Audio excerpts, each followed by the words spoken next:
Como les comentaba en el taller anterior, en la sesión del lunes pasado, si mal no recuerdo,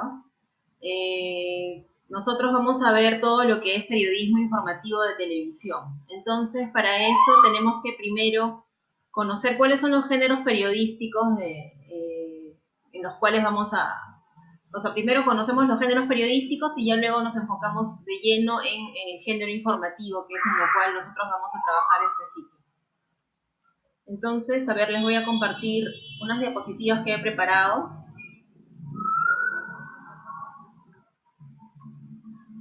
Bueno, chicos, entonces, como les comentaba, nosotros en USIL TV tenemos un noticiero que se llama USIL TV, Noticiero USIL TV, en el cual ustedes van a tener la oportunidad de hacer sus prácticas, no digamos preprofesionales, pero sí van a contar con un espacio en el cual van a poder desempeñarse en el rol de reporteros, ¿no?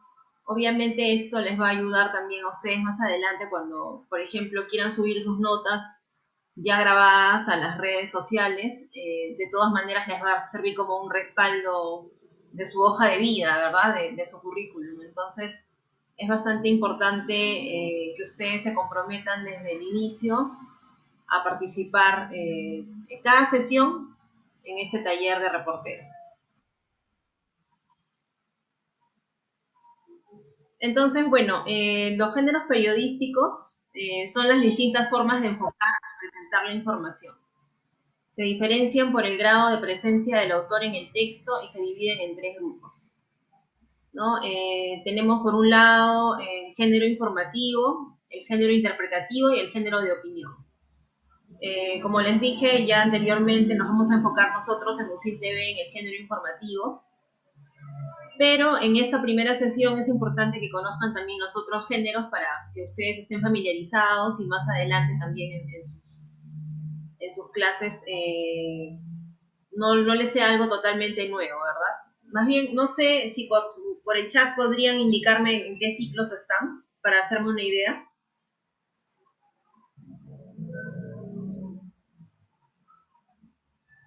Primer ciclo, tercero. Muy bien. Catherine, José, Camila. Ok, la mayoría en primero. Álvaro Chávez, me parece que ya has estado también anteriormente, ¿verdad? ¿Qué tal, Sí, Álvaro? hola, ¿qué tal? Sí, he estado, bueno, antes de la pandemia en Sil TV. Muy bien, entonces, bueno, será motivo para continuar. Muy bien, chicos, entonces creo que la mayoría son de primeros ciclos. A ver, siguen entrando los chicos, vamos a admitir. Entonces, bueno, con respecto al género informativo, tendríamos que, bueno, se caracteriza por la narración sintética de los hechos, sin valoraciones ni opiniones, ¿no? El ejemplo claro de esto es la noticia y la entrevista informativa. En cuanto al género interpretativo, el periodista explica lo que ocurre de una forma más completa sin incluir opiniones personales. Y ejemplos de ello son la entrevista de personaje o de perfil, el reportaje interpretativo y la crónica. Y con respecto a los géneros de opinión, se caracteriza por presentar una opinión argumentada sobre distintos asuntos de actualidad, ¿no? Y el ejemplo de ellos son el editorial, la columna de opinión y el artículo de opinión. Entonces, bueno, eso para ver a grandes rasgos, ¿no? De qué se trata los géneros periodísticos. Ahora vamos a empezar con lo más básico, ¿no? Lo más elemental del periodismo, que es la noticia.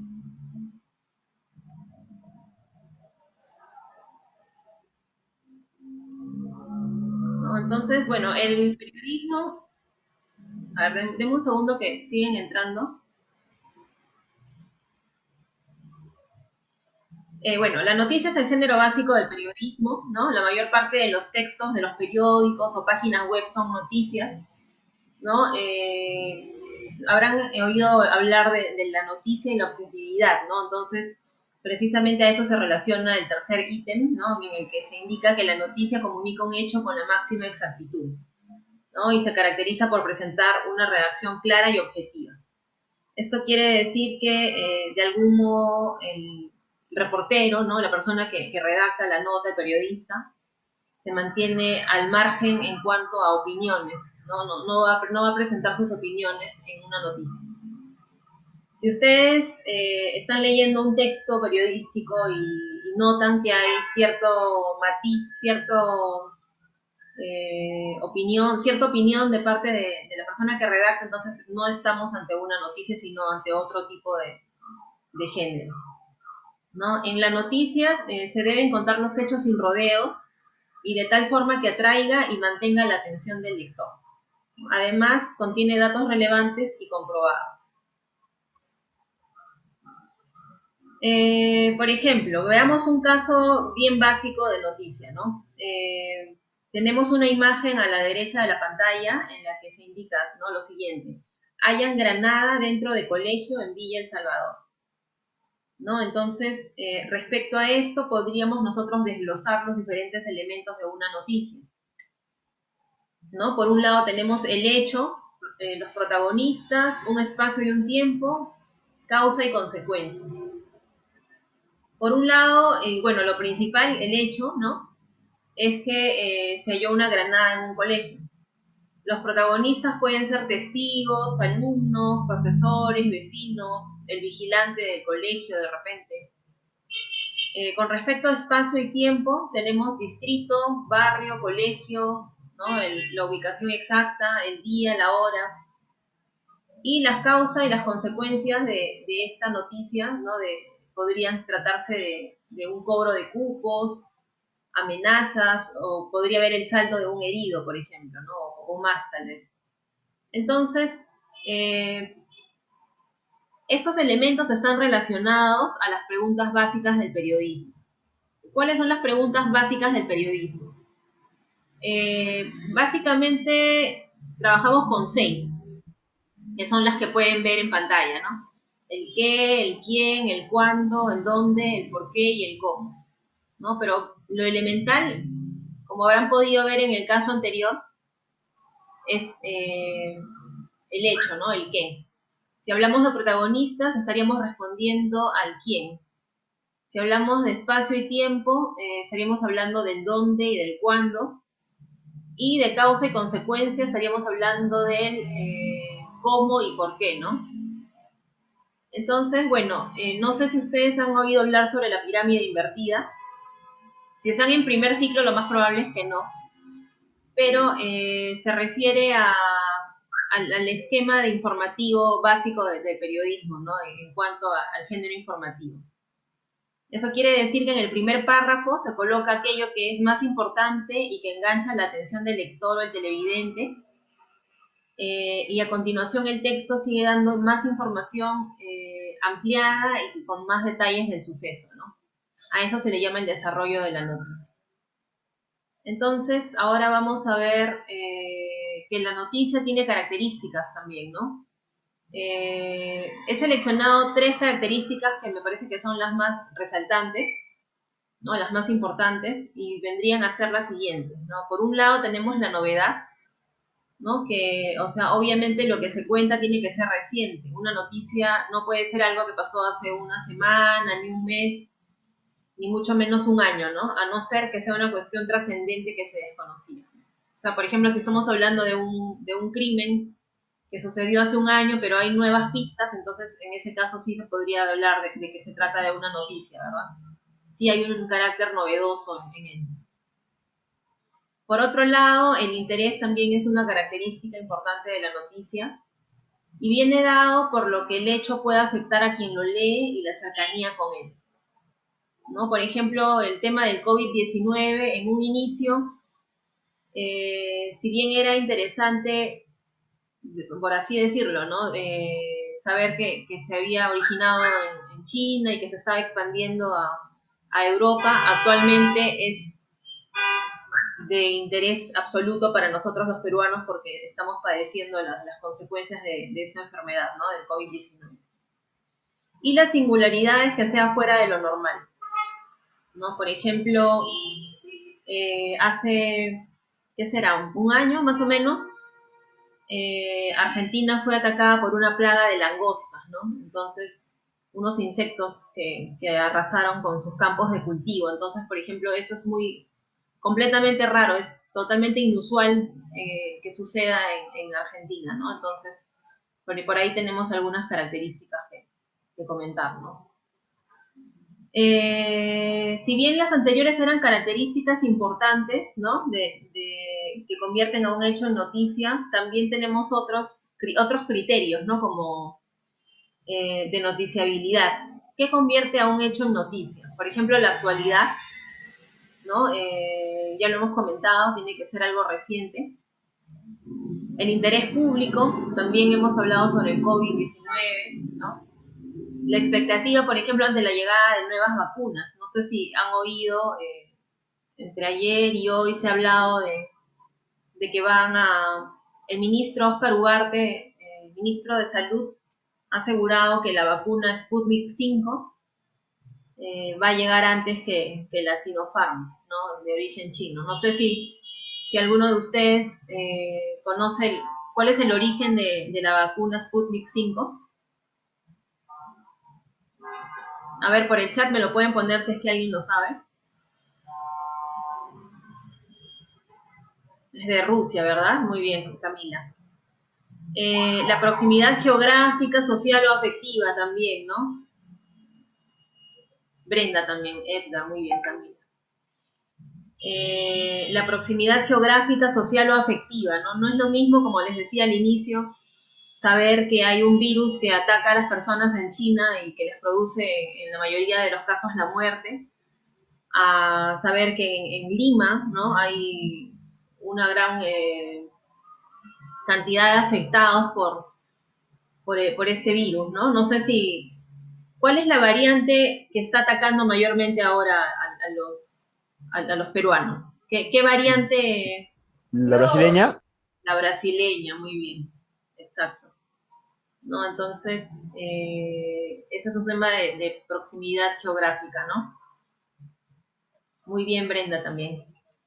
Las consecuencias de un hecho también, ¿no? De repente, ¿qué podría ser?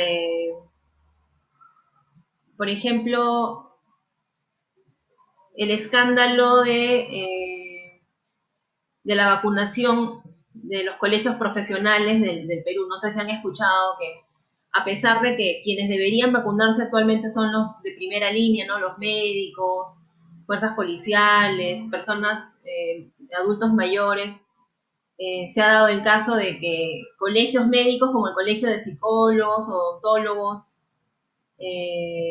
no sé, no recuerdo el otro colegio médico, se han estado vacunándose irregularmente, ¿no? Entonces, esto obviamente trae consecuencias. ¿Por qué? Porque resta la cantidad de vacunas que estaban destinadas a la primera línea, ¿no? Porque aún ahora hay personas de primera línea que no han sido vacunadas, ¿no? Entonces, bueno, una gran cantidad.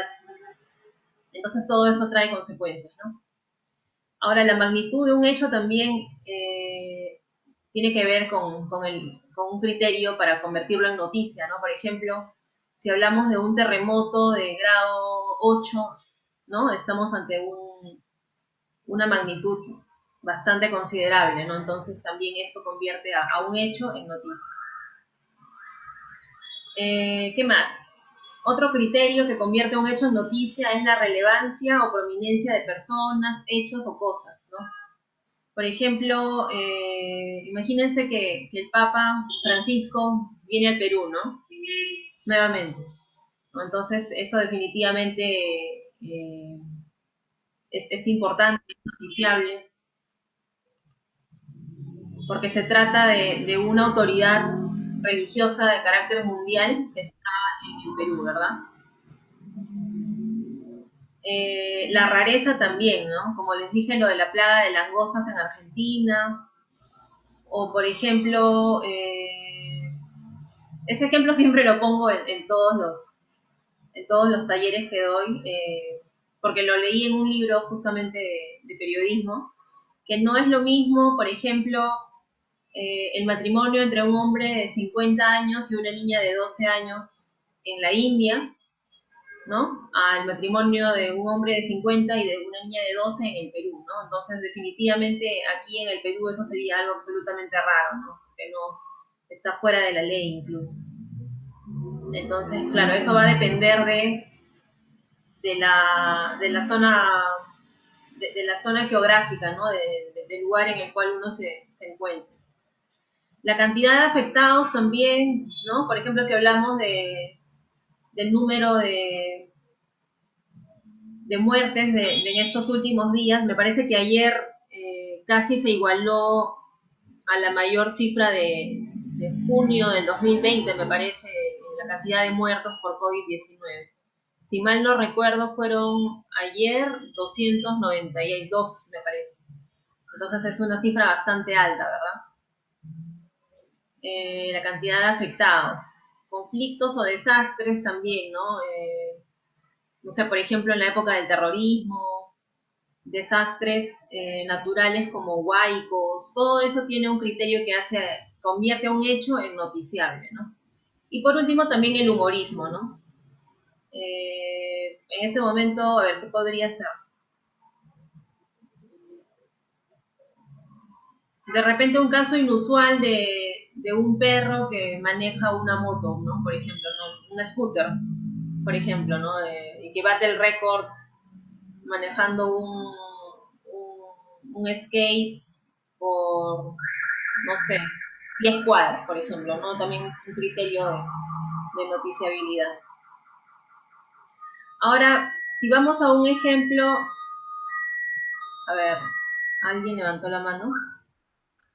Hola, sí, mira, otro quizás como ejemplo de humorismo puede ser que hace años un congresista dijo, juro por Dios y por la plata en vez de la patria. O sea, eso también Exacto. podría ser. Así es, sí, juró por Dios y por la plata, ¿no? Me parece que se lo había interiorizado tanto que al final lo soltó en pleno acto de juramentación. Sí, tienes razón, Álvaro, muy bien. Bueno, entonces ahora tenemos un ejemplo de noticia. A ver, no sé si hay algún voluntario que quiera leerla.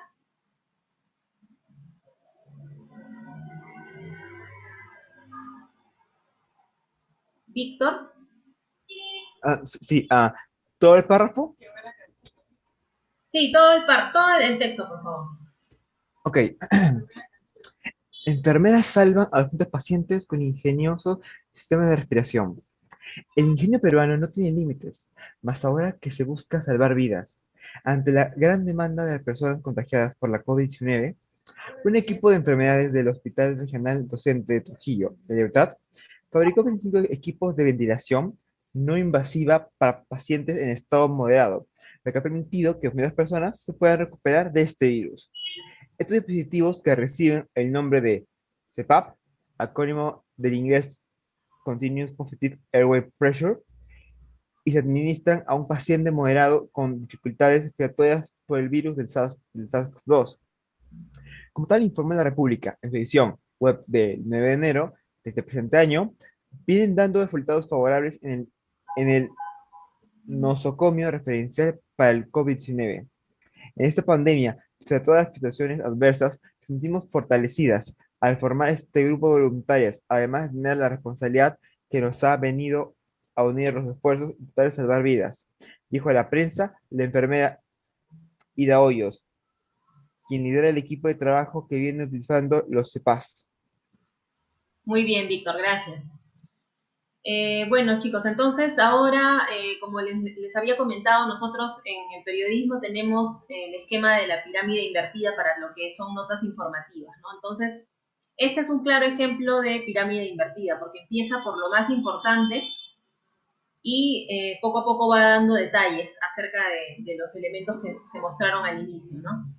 Entonces, si retrocedemos un poco, a las preguntas básicas. Tenemos el qué, el quién, el cuándo, el dónde, el por qué y el cómo. Usualmente esto se responde en el primer párrafo, ¿no? Pero puede ser que alguna de las preguntas se haya respondido en el segundo párrafo, ¿no? No necesariamente todas van a ir juntas, ¿no? Pero definitivamente el qué y el quién siempre van a estar en el primer párrafo, ¿no? Entonces, teniendo en cuenta estas preguntas y volviendo a la noticia, eh, en el primer párrafo tenemos el caso de las enfermeras trujillanas que salvan a 200 pacientes con ingenioso sistema de respiración, ¿no? ¿Quién realiza la acción en este primer párrafo? ¿El equipo de enfermeras o los pacientes?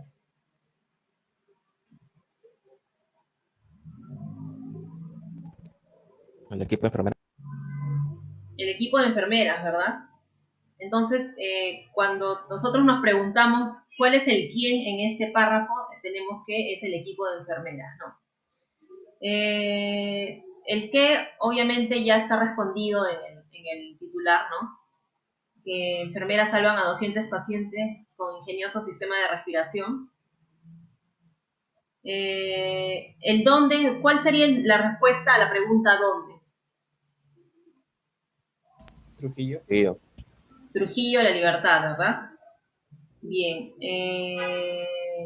Y tenemos la consecuencia, la consecuencia de este hecho, de este invento de las enfermeras. Que 200 personas se recuperarán del virus. Exacto, muy bien, ¿no? Muy bien, chicos. Entonces, como pueden ver, esas preguntas básicas de periodismo se van respondiendo en el primer párrafo, ¿no? Y en algunos casos, como este, por ejemplo, se puede iniciar con una frase que no necesariamente, digamos, con una frase efectista, ¿no? Que una frase introductoria.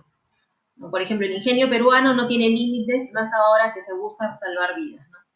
Acá no tenemos ningún elemento de lead, ¿no? Porque se le llama lead a este primer párrafo que responde a las preguntas básicas del periodismo, pero es una frase introductoria que se anticipa a lo que viene, ¿no? A los elementos básicos del qué, el quién, bueno, no tenemos el cuándo, ¿verdad? Pero se sobreentiende que ha sido recientemente. El dónde, el cómo y el por qué. ¿Cuál vendría a ser el por qué?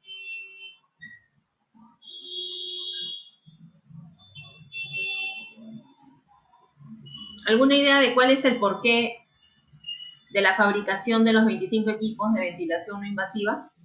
Para la recuperación de los pacientes. Exacto, para buscar salvar vidas, ¿verdad? Para recuperar a los pacientes. Muy bien, entonces como pueden ver en el segundo párrafo, dan detalles de el dispositivo, ¿no? Que se llama CPAP, acrónimo del inglés Continuous Positive Airway Pressure, ¿no? Y ahí se dan detalles de cómo es que se administran al paciente, que tiene dificultades. Bueno, acá la República hace su cherry, ¿no? Diciendo que esto lo había publicado anteriormente el 9 de enero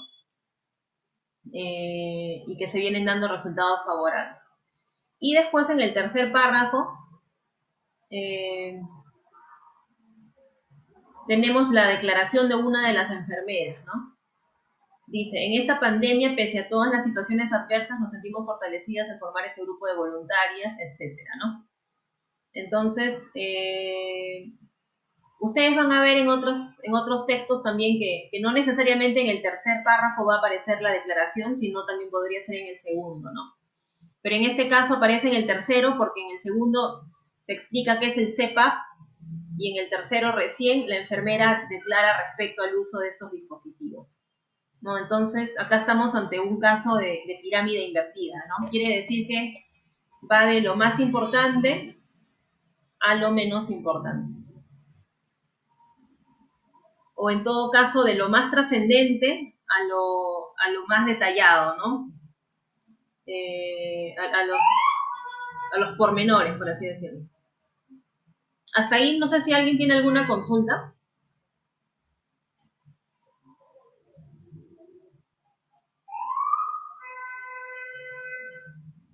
Bueno, entonces continuamos. Esta nota la escogí, ¿no? Acá pueden ver, Justin Bieber predica en cárcel de California, ¿no? La escogí por su singularidad, ¿no? Porque no es común que una estrella de la música pase de cantar activamente, ¿no? A predicar en cárceles, ¿no? Entonces, por eso es que la escogí.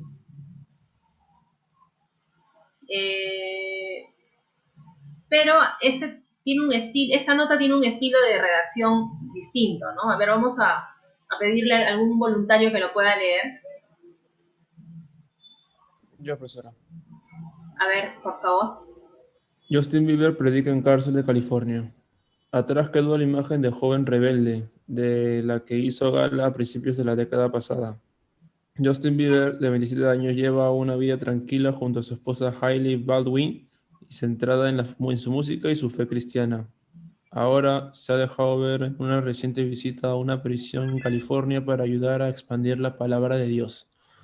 Durante la sorpresiva visita a la cárcel California State Prison of LA Country, el artista charló con los presos con el fin de ayudarlos a refugiarse en la fe para sobrellevar los días. En el interior de las instalaciones, tal y como se puede ver en unas fotografías filtradas, se le puede ver reunido con un amplio grupo de presos en el patio de la cárcel. Sentados en círculo y con las mascarillas puestas, todos participaron en el seminario Urban Ministry Institute que lleva a cargo la administración. Muy bien, muchas gracias. Entonces aquí tenemos 3 párrafos, ¿no? El primero, segundo y tercero. Entonces, como les decía, en el primer párrafo está lo más importante, ¿no? Lo básico que es que Justin Bieber predica en una cárcel de California, ¿verdad?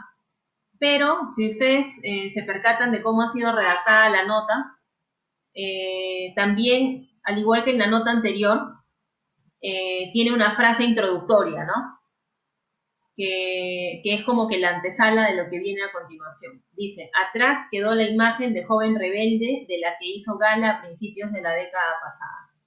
O sea, esta frase te genera expectativa, ¿no? Para saber quieres saber qué viene, ¿no? ¿Qué me van a decir acerca de Justin Bieber?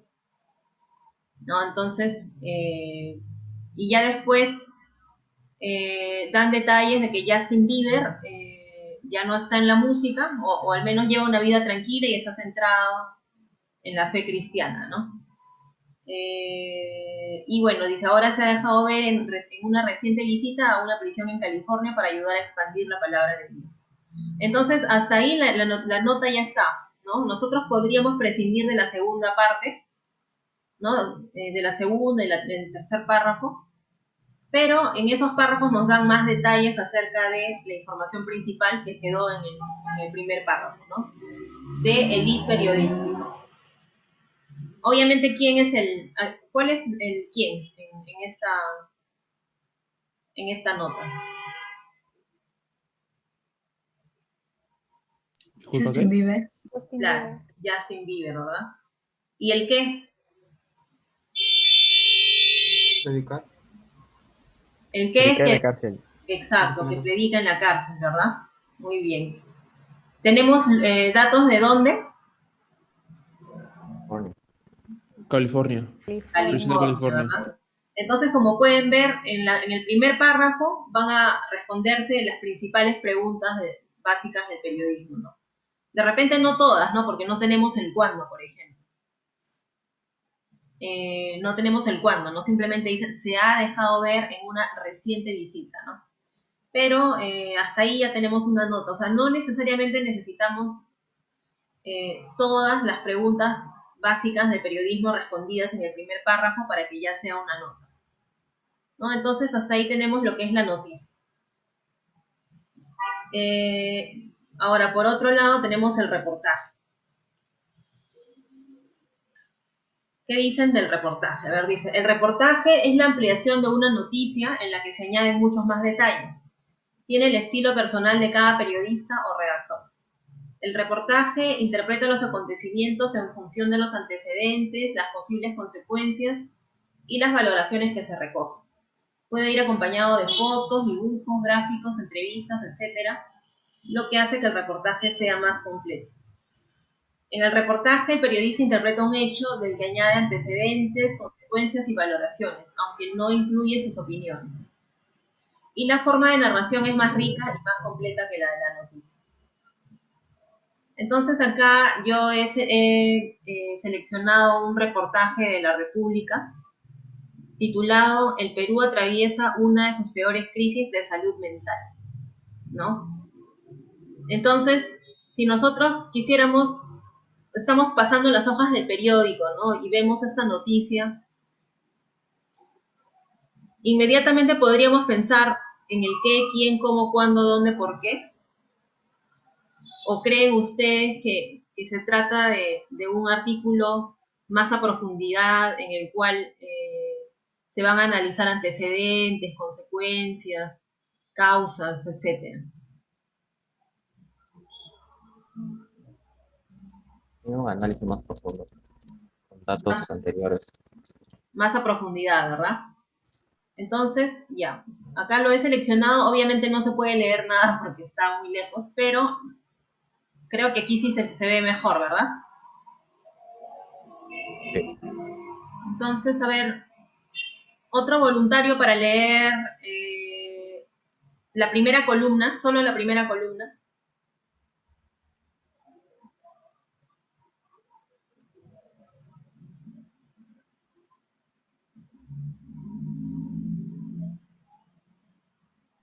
Yo la leo. Ya, perfecto. ¿Cuál es tu nombre? María Fernanda. María Fernanda, muy bien. A ver, por favor, María Fernanda, solamente la primera columna. Ya. Me siento más ansiosa. El aislamiento me pone triste. Duermo a las 4 a.m. por las preocupaciones. Demasiado estrés. Gemelas de 3 años. Trabajo, hogar.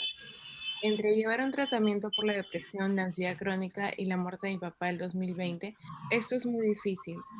Se ha incrementado mi ansiedad. Paso más tiempo sola y a veces soy dura conmigo misma. Hace una semana la Asociación de Mentes, dedicada a combatir el estigma hacia la salud mental, recibió estos mensajes apenas unas horas después de lanzar una pregunta en sus redes sociales. ¿Cómo te ha afectado la pandemia y la cuarentena? Muy bien, muchas gracias, María Fernanda. Entonces, acá estamos ante un tipo de reportaje que tiene una introducción, digamos que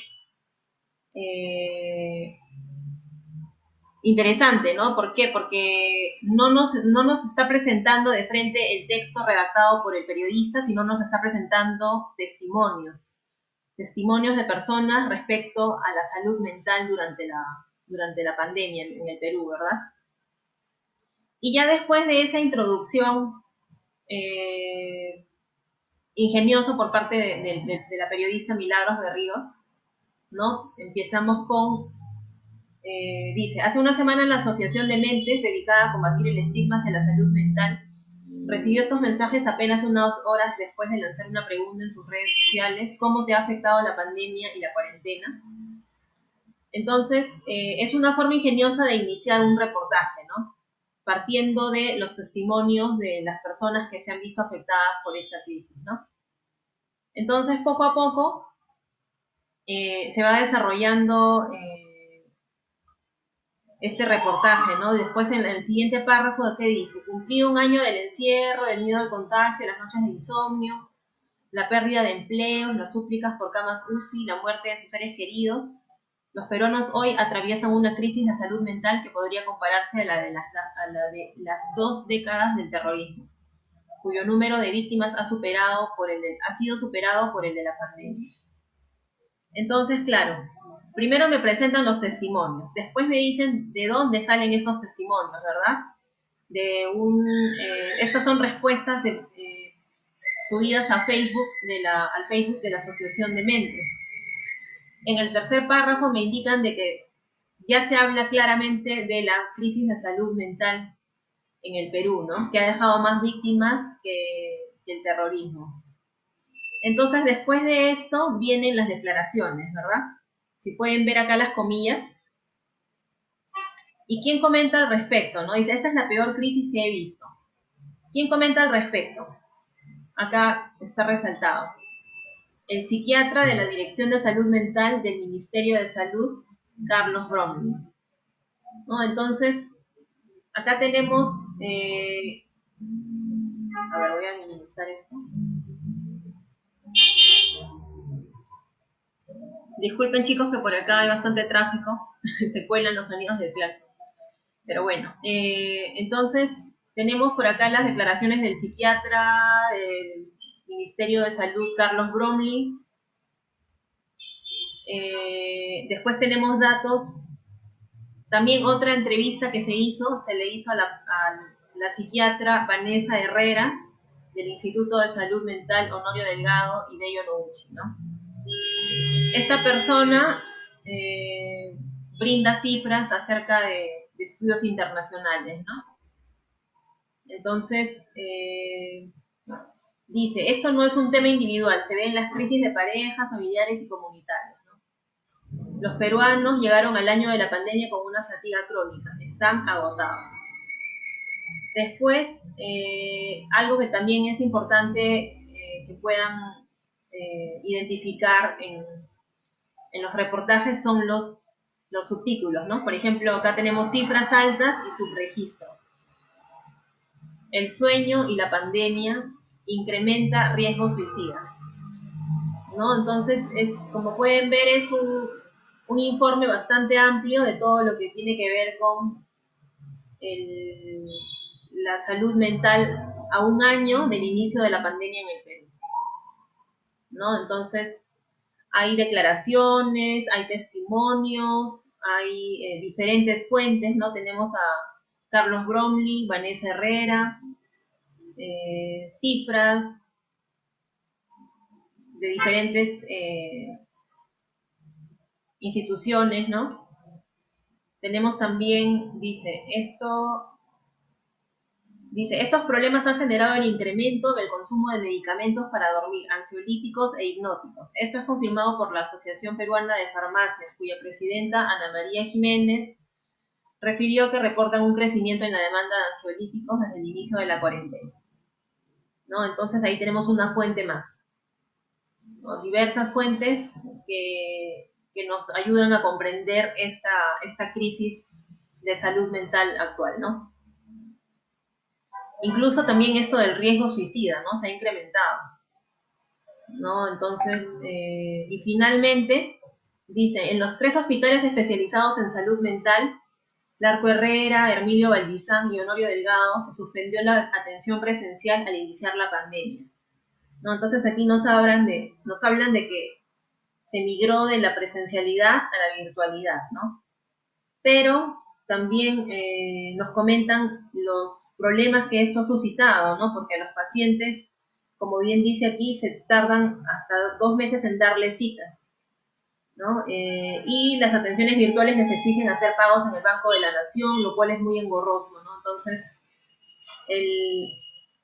este reportaje culmina con esta frase, ¿no? Quiero que la puedan tener presente, ¿no? Dice, queda pendiente que la norma se convierta en realidad, ¿no? Que el Estado también priorice una política de salud mental respecto a esta pandemia que nos ha golpeado a todos, ¿no? Entonces, eso es básicamente, a grandes rasgos, este reportaje, que no lo vamos a leer por completo porque es bastante largo, pero como les dije, tiene testimonios, tiene diferentes fuentes, o sea, fuentes me refiero a personas que declaran que representan a instituciones, ¿verdad? Tiene subtítulos, subtemas, ¿no? Sueño, pandemia, incrementa riesgo suicida, y culmina con, o sea, tiene un buen inicio y un buen final, ¿no? Porque culmina con este pedido que se hace al gobierno de que ponga a la salud mental entre sus principales políticas, ¿no? Ahora, por otro lado, antes de pasar a la entrevista,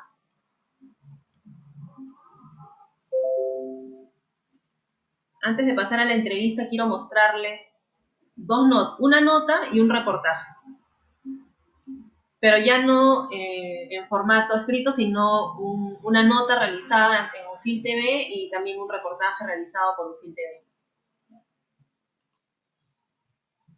Entonces, a ver, vamos ahora con la nota. Julio de 2018 es un...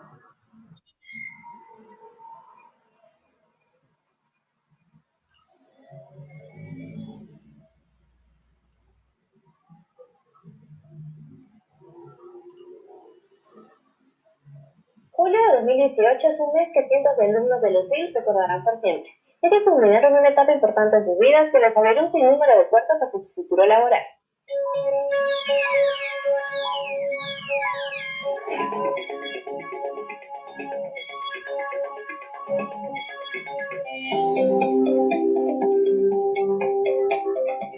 ...542 alumnos de las promociones 2017-2 y 2018-0...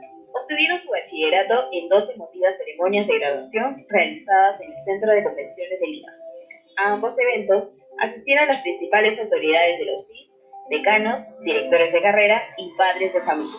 Bueno, en esta ceremonia de graduación nos sentimos una vez más muy orgullosos de nuestra universidad y también de nuestros alumnos, porque eso ha significado 5 años de arduo trabajo. Para nosotros es muy importante que nuestros alumnos se gradúen porque quiere decir que han aprendido de nuestra enseñanza por competencias, lo cual los prepara para desenvolverse en cualquier trabajo en el que puedan estar en un futuro, ¿no?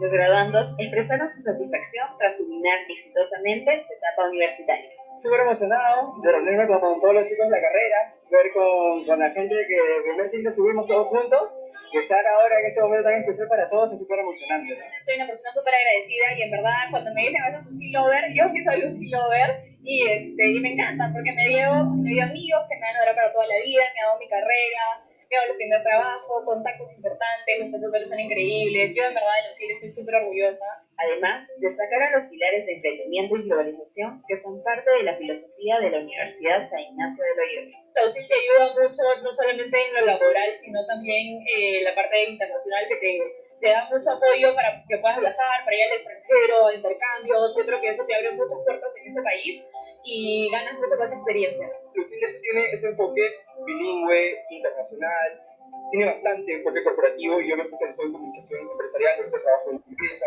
entonces de hecho sí me ha dado todo ese knowledge de cómo hacer las cosas, ¿no? Los egresados y ahora graduados de la Universidad San Ignacio de Loyola salen a demostrar que tienen las competencias necesarias para enfrentar el nuevo mundo laboral.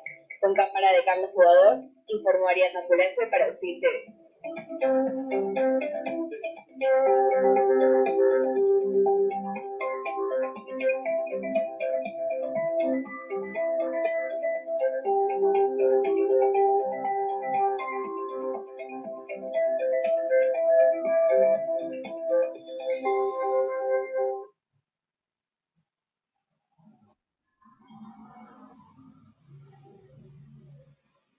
Bien, chicos, entonces ahí teníamos una nota informativa preparada por de un equipo de reportero, y camarógrafo y editor de UCI TV, ¿no? Ya hace algún tiempo, ¿no? Entonces, si tuvieran que resumir lo que acabamos de ver en una palabra, ¿cómo lo dirían?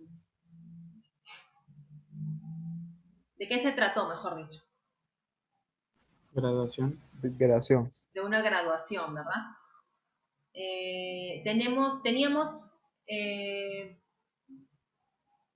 Teníamos un número concreto. Bueno, no les voy a pedir que se acuerden porque bueno, no creo que le hayan prestado mucha atención al número exacto, pero eran 542 alumnos, ¿no? Entonces, ese dato respondería a la pregunta del quién, ¿no? ¿Quién se graduó? 542 alumnos. El dónde, bueno, fue en el Centro de Convenciones de Lima, ¿no? Entonces, y bueno, sí, hay un momento, sino que fuera de mi casa está pasando un bus de López Aliaga. Ya. Entonces, bueno, si bien tenemos diferentes personas que declaran, ¿no? Esa es una de las posibilidades que ofrece también el hacer las entrevistas televisivas, ¿no? No solamente una fuente, sino varias, lo cual no quiere decir que estemos ante un reportaje. Y bueno, precisamente ahora lo que vamos a ver es un reportaje también preparado por UCI TV. Quiero que le presten bastante atención y que se fijen de las diferencias que hay entre lo que acabamos de ver y el reportaje que vamos a ver a continuación.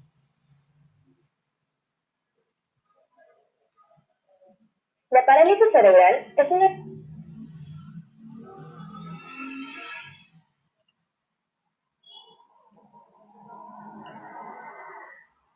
La parálisis cerebral es una discapacidad muy compleja que afecta de manera diferente a cada persona que la padece y que requiere una atención especializada.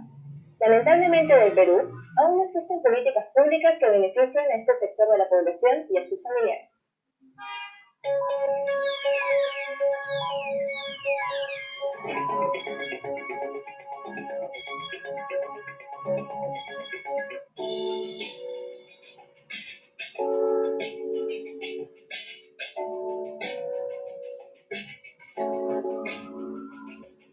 Nosotros tenemos voz y también tenemos derechos. La parálisis cerebral es un trastorno que afecta los movimientos del cuerpo y la coordinación muscular.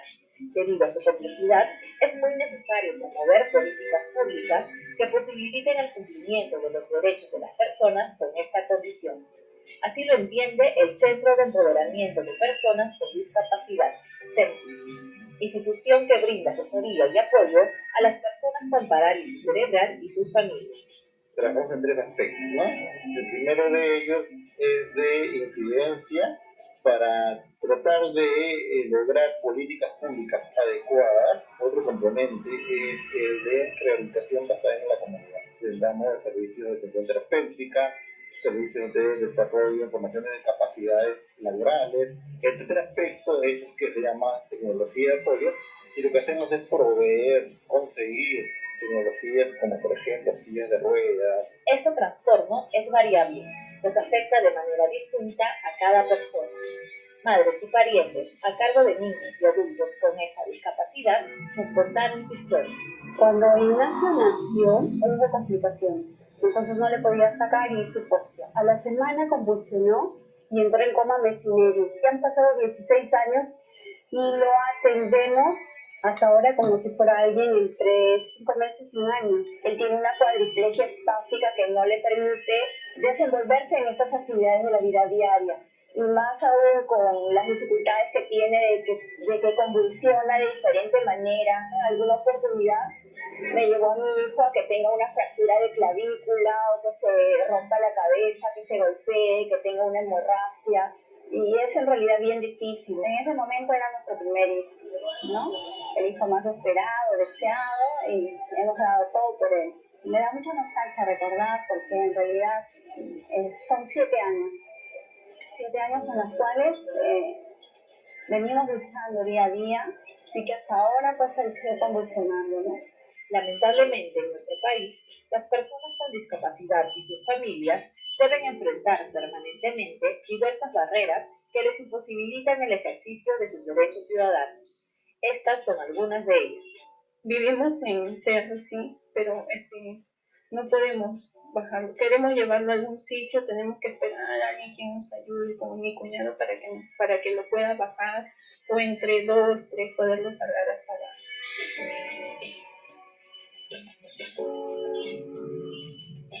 He recibido maltratos en el plano laboral por tener un hijo con discapacidad, por pedir permisos para poder llevarlo a su control neurológico, a su control médico.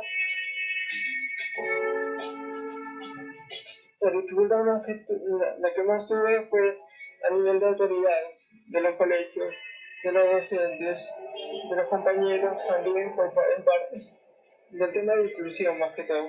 Una de las principales dificultades que tienen los familiares para transportar a sus hijos es la falta de sillas neurológicas adecuadas a las necesidades particulares de las personas con parálisis cerebral. Las sillas de este tipo son muy caras y lamentablemente lo dicen mucho en Perú.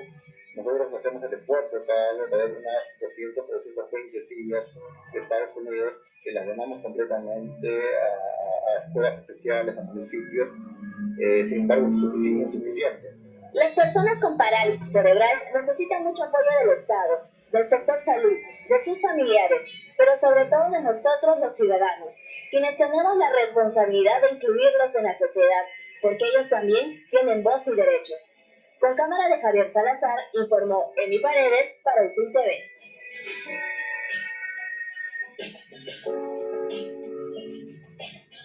Nosotros también tenemos voz, nosotros también tenemos derechos.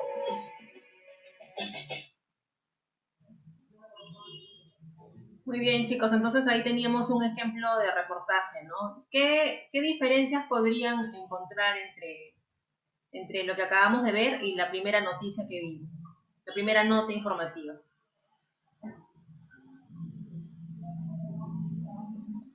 El tiempo, La duración, ¿verdad? Es más amplio en cuanto a reportaje con respecto a la nota. ¿Algún otro detalle? La causa. La causa, ya.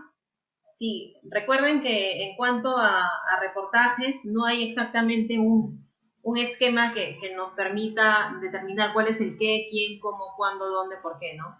A diferencia de la nota de la graduación, que sí, ¿no? Si tenemos el quién, los alumnos, el qué, la graduación, el cuándo, no sé, ayer, por ejemplo, ¿no? El dónde, el centro de convenciones de Lima. En cambio, en el segundo caso se está hablando de una enfermedad. No sé si alguien detectó, identificó el nombre exacto de esta enfermedad que padecen muchas Parálisis personas. Cerebral. Parálisis cerebral. Parálisis cerebral, ¿verdad? Muy bien. Entonces, como habrán podido ver en el reportaje, se ha recurrido a diferentes fuentes, ¿no? O sea, se ha ido también a diferentes lugares, se ha grabado incluso en un cerro, en una casa especializada en tratar a personas con parálisis cerebral, en un colegio para niños con parálisis, en las casas de las personas con parálisis y también en un espacio al aire libre, ¿no? Que era el Parque de la Amistad, si mal no recuerdo. ¿No? Entonces, se trata a profundidad un tema, a diferencia de la nota que simplemente trata de dar los principales detalles, ¿no? De informar y, bueno, de presentar las declaraciones de los participantes, ¿no? Entonces, ahora vamos a volver con las diapositivas.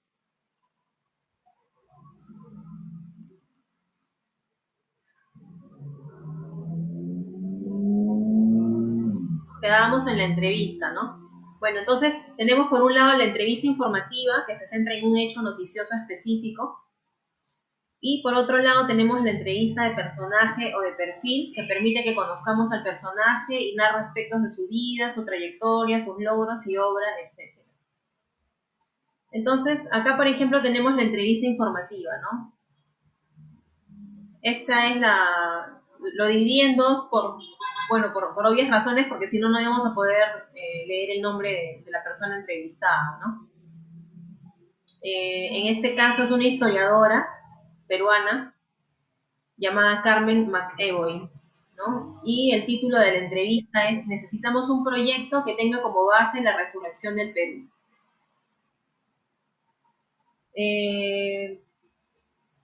A ver, ¿qué nos dice acá? Dice, la historiadora Carmen McEvoy responde sobre las inminentes elecciones del domingo 11 de este mes. Señala que lo que se juega en Perú es muy importante. Estos 5 años que vienen serán probablemente los más difíciles de toda la historia, ¿no?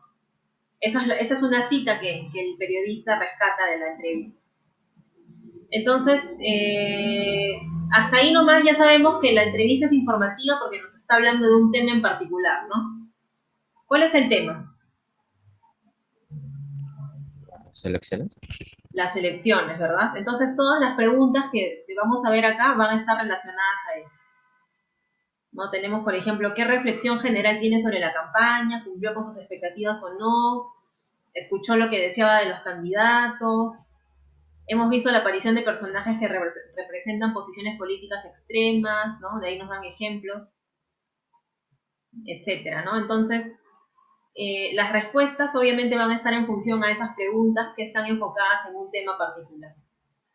No he puesto toda la entrevista porque era muy amplia y en verdad no la íbamos a leer por completo, pero creo que ya se pueden dar una idea de que la entrevista informativa es sobre un tema en particular. A diferencia de la entrevista de personaje, ¿no? Que en este caso tenemos a una actriz de Hollywood llamada Rooney Mara, ¿no? Y bueno, el título lo han puesto lo siguiente, ¿no? Cuando hablo con la prensa debo ser un político y una muñeca Barbie a la vez. Entonces, a diferencia de la entrevista informativa, que también pertenece al género informativo del periodismo. La entrevista de personaje no corresponde a ese género, ¿no? Entonces, basta con ver la introducción que hace el reportero o el periodista a la entrevista, ¿no? No sé si alguien podría leerla, por favor, de esta introducción.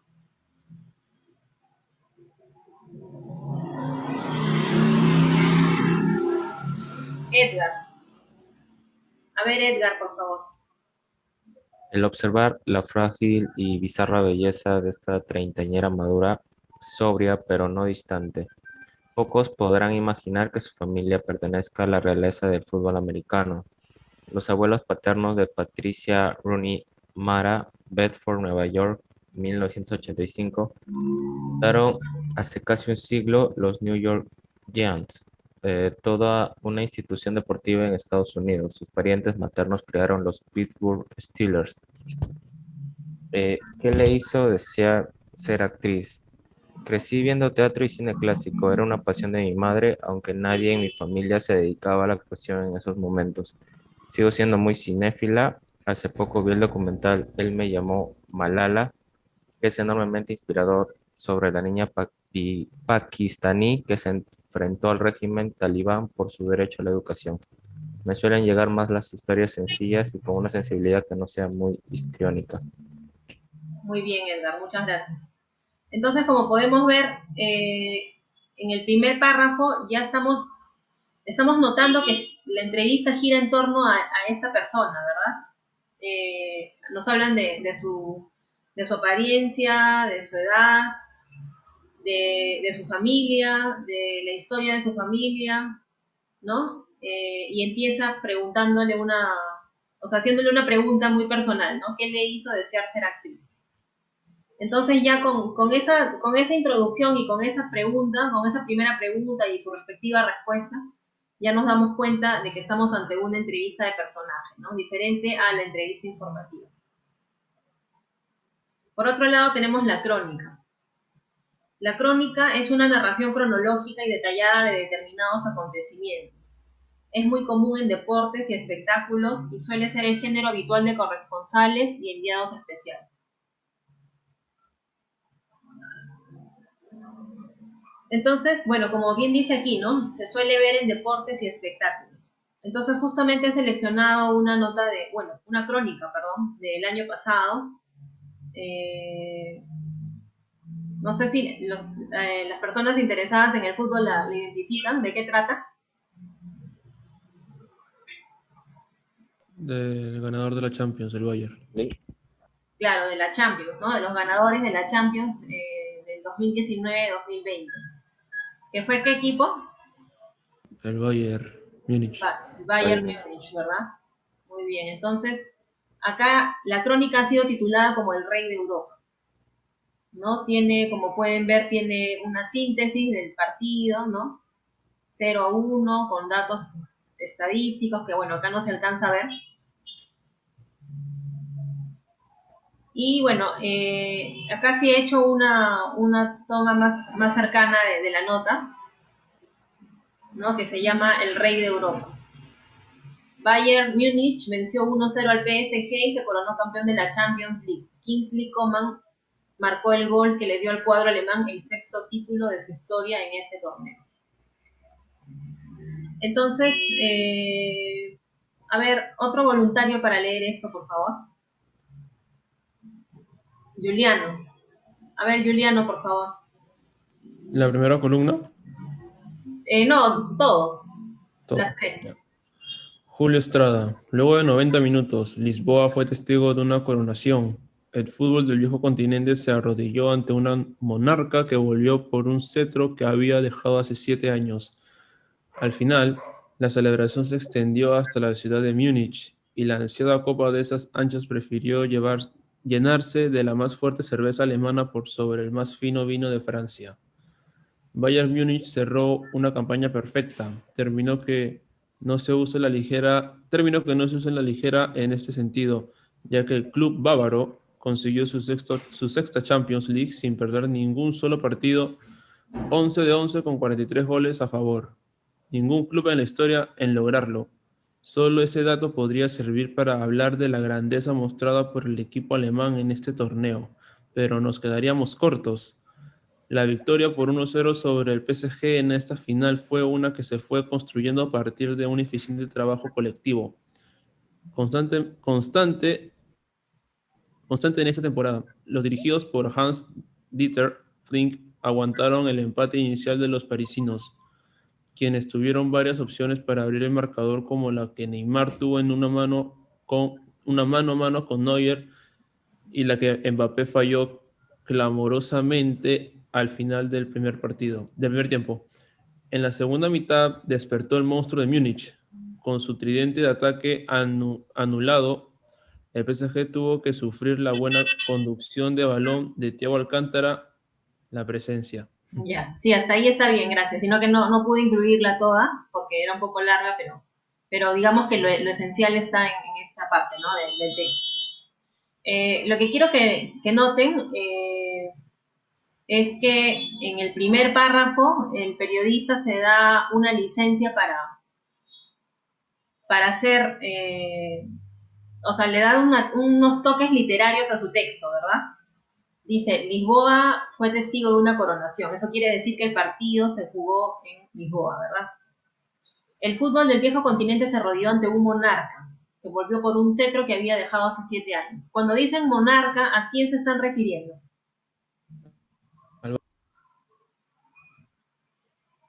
¿A quién?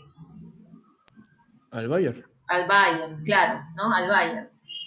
Y se refieren al cetro que había dejado hace 7 años porque hace 7 años que no ganaba un título, ¿no? Al menos no este. Dice, acá también, por ejemplo, hay una figura literaria, ¿no? Dice, la anciana copa de asas anchas prefirió llenarse de la más fuerte cerveza alemana por sobre el más fino vino de Francia, ¿no? Se refieren a la copa. Y así continúa el relato hasta que empiezan a mostrar el paso a paso del partido, ¿no? Dice, los dirigidos por Hans-Dieter Flick aguantaron el embate inicial de los parisinos. O sea, eso quiere decir que están hablando del primer tiempo, ¿no? Y luego dice, en la segunda mitad despertó el monstruo de Múnich, ¿no? Entonces, por un lado tenemos esos toques literarios que le puede dar esas licencias que se puede dar el periodista cuando escribe una crónica. Y por otro lado también se respeta lo que nos decía acá la definición, ¿no? Que es una narración cronológica y detallada de determinados acontecimientos, ¿no? Entonces, claro, nos cuenta de cerca del hecho de que ganara la Copa en el Bayern, y en orden cronológico nos cuenta sobre el primer tiempo y sobre el segundo tiempo. No está completo, pero creo que más o menos se pueden dar una idea de lo que significa una crónica. Ahora, el editorial, ¿no? ¿Qué es el editorial? El editorial es la opinión del periódico sobre un asunto de actualidad. Los periódicos suelen tener un equipo de editorialistas formado por periodistas y especialistas, pero suele ser escrito por el director o el subdirector del diario. Entonces, acá les he puesto el ejemplo también de La República, el editorial, ¿no? Que está titulado Vacunas en Orden, ¿no? Y bueno, casi siempre el editorial está en la misma columna donde se ponen los datos de los directivos del diario, ¿no? En este caso tenemos a Gustavo Mómez Seminario como director, Carlos Castro Cruzado como subdirector, ¿no? Entonces es posible, no lo puedo asegurar, pero es posible que uno de los dos haya redactado este editorial, ¿no? Entonces, ¿qué tenemos acá? A ver, dice, vacunas en orden. Más allá de las quejas por la falta de vacunas, es el desorden el que parece imperar en su aplicación y que está convirtiendo la vacunación en una selva. Entonces, para no extendernos mucho, voy a leerles yo o mejor un voluntario para leer solamente el primer párrafo. Sí, a ver, un voluntario, por favor. Camila. A ver, Camila, por favor. Sí. El Plan Nacional de Vacunación con el que iniciamos el proceso de aplicación del antídoto contra el coronavirus no se cumple, y no solo está desfasado con las fechas, sino que ha sido perforado por un conjunto de personas e instituciones que se han metido en la cola sin reunir las condiciones para acceder a las vacunas. Muy bien, Camila, gracias. Entonces, hasta ahí, Camila, ¿tú consideras que el diario está asumiendo una posición a favor o en contra del Plan Nacional de Vacunación? En contra. En contra, ¿no? O en todo caso no está de acuerdo, ¿no? ¿Por qué? Porque, bueno, a continuación, en los siguientes párrafos vamos a conocer cuáles son las razones por las cuales está en contra, ¿no? Dice, cuando se inició el proceso de vacunación se señaló que la primera línea estaba compuesta por médicos, enfermeras, técnicos, etcétera, adultos mayores, ¿no? Etcétera, ¿no? Nos hablaban de la primera línea. Sin embargo, hasta la fecha el personal de primera línea no ha logrado ser vacunado en su totalidad, ¿no? Por el contrario, como dice aquí resaltado, hay graves denuncias de aprovechamiento de vacunas en las regiones, ¿no? Por ejemplo, en Amazonas, si mal no recuerdo, se dio el caso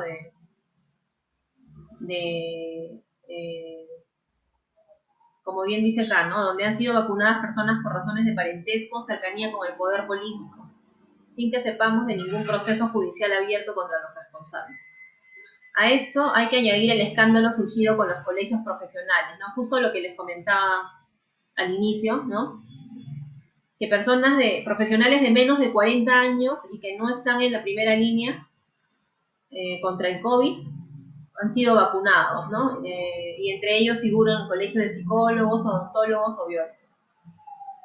Entonces, no he puesto el editorial completo, pero esta frase que está casi al final me parece que sintetiza un poco la idea que tenía la persona que escribió el editorial, ¿no? Dice, tanto es deber del MINSA como de Salud garantizar el orden y la priorización para quienes son más vulnerables, y esto no está sucediendo, ¿no? Entonces, como pueden ver, usualmente en el editorial se plasma la postura que adopta el diario respecto a un tema, ¿no? A un tema de carácter, en este caso, nacional. ¿No? Está hablando del Plan Nacional de Vacunación, con el cual se muestran en desacuerdo, ¿no? Porque no está funcionando como debía. Y bueno, ya para terminar, tenemos la columna o artículo de opinión, ¿no? La columna es un artículo de sección fija en el que consagrados periodistas o escritores comentan hechos o aspectos de la realidad. El autor plantea un asunto y aporta los hechos y argumentos necesarios para sostener su punto de vista sobre una cuestión de actualidad. Entonces acá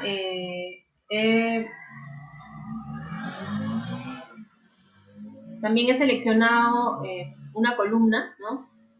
Llamada Evidencia para la Gestión, que tiene por título Decisión, ¿no? Entonces, a ver, vamos a leer la primera parte y lo resaltado. Dice, en pocos procesos electorales ha habido tanto en juego como en este. El Perú atraviesa una profunda crisis económica, política, institucional y social que demanda reformas estructurales, pero aplicadas con responsabilidad y sobre la base de evidencia, no de premisas políticas. Sin embargo, los candidatos anuncian promesas irrealizables y enarbolan discursos cada vez más agresivos y polarizados, tanto en los debates televisados como en los nuevos espacios de formación de comunidad, las redes sociales, ¿no? Entonces acá habla acerca de los potenciales votantes, ¿no? Los que siguen aún sin decidir su voto y los que quieren un borrón y cuenta nueva, ¿no? Entonces, ante este escenario es el caldo de cultivo ideal para campañas de desinformación, ¿no? Entonces, acá hablan de los fake news. No sé si han escuchado ustedes hablar de los fake news, pero en todo, sí, ¿verdad? es algo que está actualmente en boga. Dice, la difusión de información falsa o en el mejor de los casos errónea, pero con clara intencionalidad desestabilizadora. Porque para eso se diseñan los fake news, para engañar, inducir al error y manipular a la opinión pública. ¿No? Ahora, continuando con lo resaltado, dice, lo grave es que las fake news están poniendo en riesgo los sistemas democráticos. ¿No? Dividen, atemorizan, encumbran posturas extremas y populistas, además de difundir teorías conspirativas francamente delirantes. Entonces, bueno, se explaya un poco más la autora de la columna al respecto, ¿no? Pero, como les decía, estamos leyendo lo resaltado, ¿no? ¿Cómo informarnos correctamente sobre por quién votar este domingo? Consultemos siempre fuentes oficiales o que utilicen información oficial, ¿no? Como por ejemplo la plataforma del Jurado Nacional de Elecciones. Además, nos dice Janice Seinfeld, no compartamos información sin estar seguros de su veracidad. Y por último, salgamos a votar informados y decididos. ¿No? ¿Por qué? Porque el Perú no está para apuestas temerarias que agraven la crisis actual e impidan construir lazos de confianza entre la ciudadanía y la clase política. ¿No? Entonces, por eso es que el artículo, la columna se llama Decisiones, ¿no? Porque a pesar de toda esta... A pesar de todo este panorama actual de noticias falsas, de campañas de desinformación, nosotros como electores tenemos que tomar una decisión, ¿no? Y para eso tenemos que informarnos bien. Entonces, chicos, bueno, eso sería todo. No sé si tienen alguna consulta, alguna duda.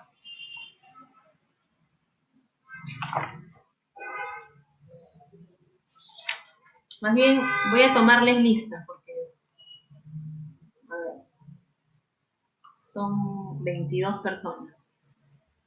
Voy a anotar sus nombres.